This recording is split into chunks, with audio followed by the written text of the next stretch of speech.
আমি এখন বুঝি মা বিয়ের আগে যে কথাগুলো বলতো সেগুলোর মধ্যে কতটা সত্যি রয়েছে। আগে আমি এগুলো একদমই কেয়ার করতাম না, মাকে বলে দিতাম আমি বিয়ের পর এটা করবই না, এটা আমি করতেই পারবো না, আমি কিন্তু বেলা 10টা অবধি ঘুমাবো, যে যা বলুক বলুক।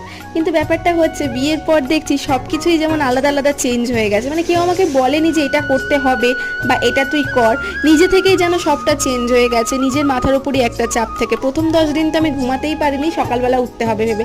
এখন সেটা আমি অনেকটা অ্যাডজাস্টে চলে এসেছি, আস্তে আস্তে জানি পুরোটাই অ্যাডজাস্ট হয়ে যাবে।